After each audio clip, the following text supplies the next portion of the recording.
we are going to talk about the Orville, which Brandon is going to take the lead on. Brandon, go ahead and let's hear what you got. So there's been a 3 episodes, I believe, since we last saw it.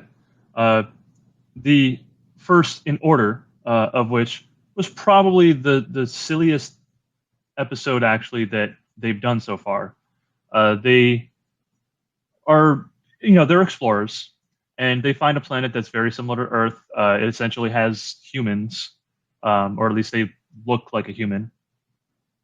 But the society has evolved. It's making fun of what we have today with upvotes and downvotes and likes and dislikes. So the society revolves. That is their justice system. If someone's a douchebag, everyone has to wear essentially a badge that has an up arrow and a down arrow. And if you get too many down votes, you go to jail.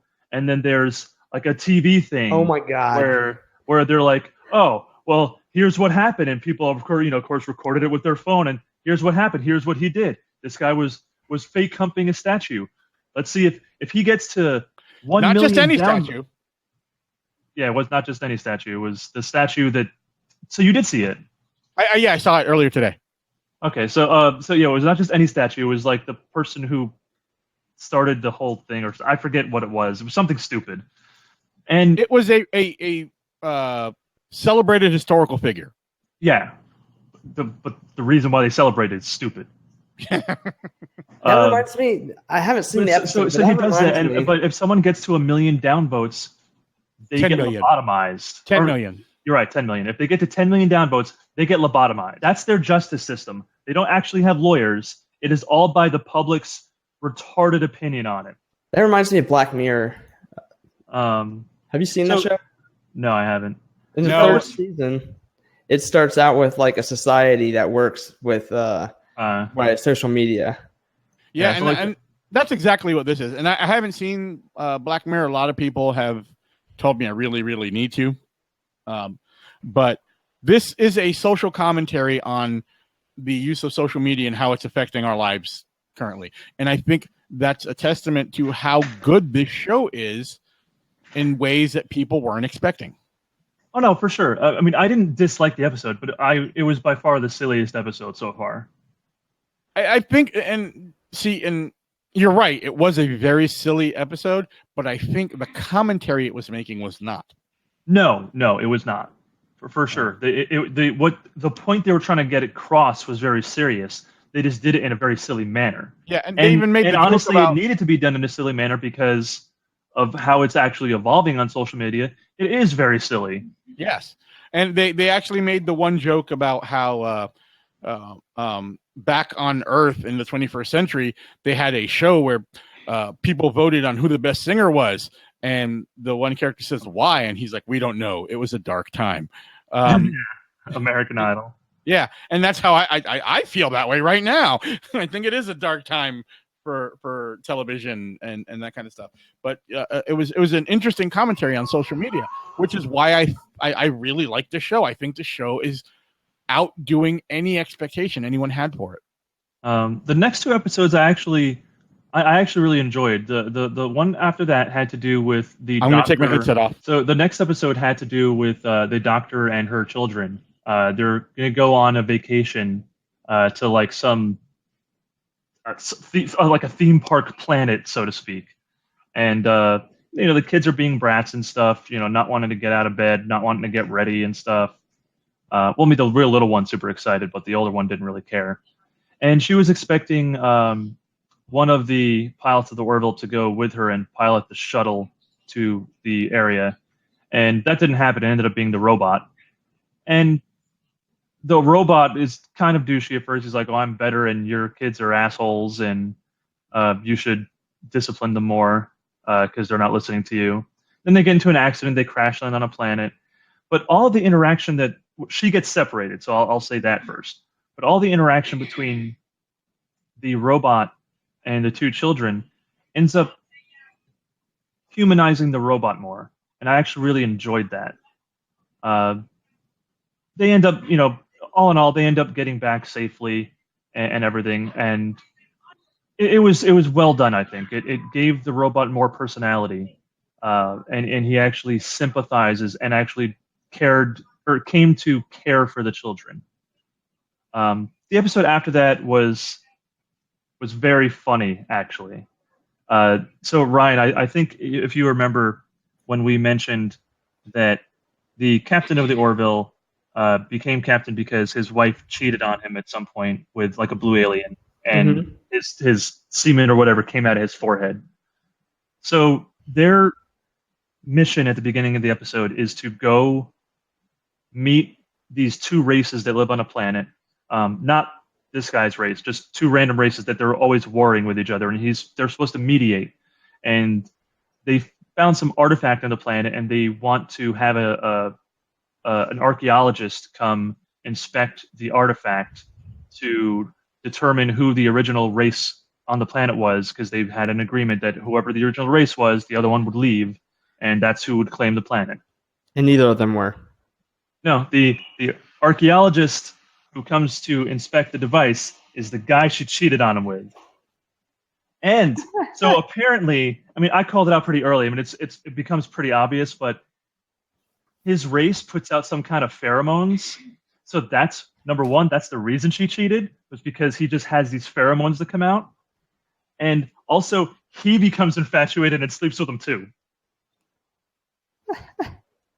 They're like both fighting each other over who gets to love him more. It was great, but the scene was literally replayed out because he was very angry at first that he was on board, and then they're trying to get a hold of her for some reason, and he's like, "Well, where the hell is she?" "Oh, she's in her room right now." "Well, why isn't she where she's supposed to be?" He goes on, rings her bell or whatever, and she doesn't answer, so he just opens up the door and walks in, and it's the same scene all over again. She's in bed, and like she's like, "Oh shit," and then he uncovers himself, and the scene just pops all over again everywhere, and it's just like he's super pissed and runs out of there.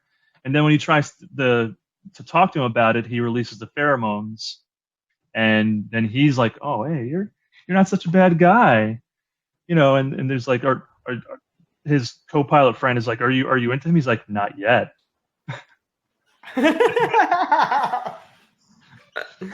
I gotta watch that episode. Yeah, it was hilarious. It was very, very well done.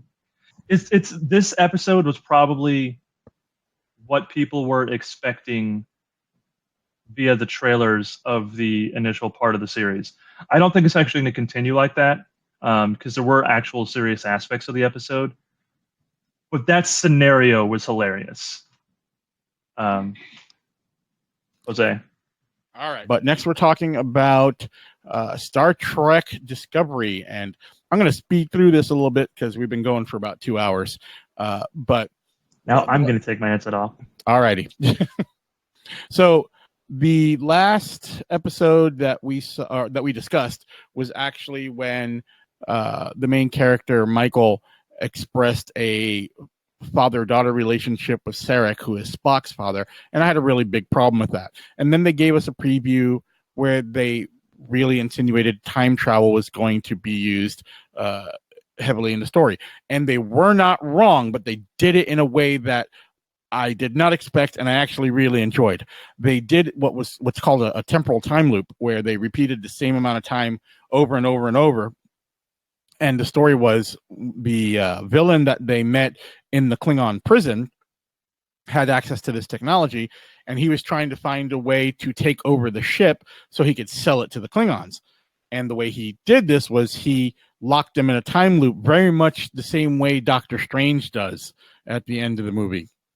So they experience the same time over and over and over. So he has basically an infinite amount of time to learn about how this ship works so he can steal it, essentially, right? And what he doesn't count on is there's this one character who's being affected by a concoction that he injected in a previous episode that allows him to control the way the ship travels.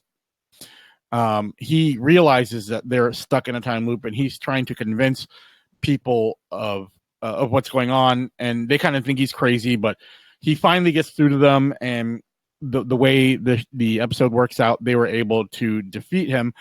But the episode itself wasn't bad, but it was kind of a self-contained throwaway episode, if you will.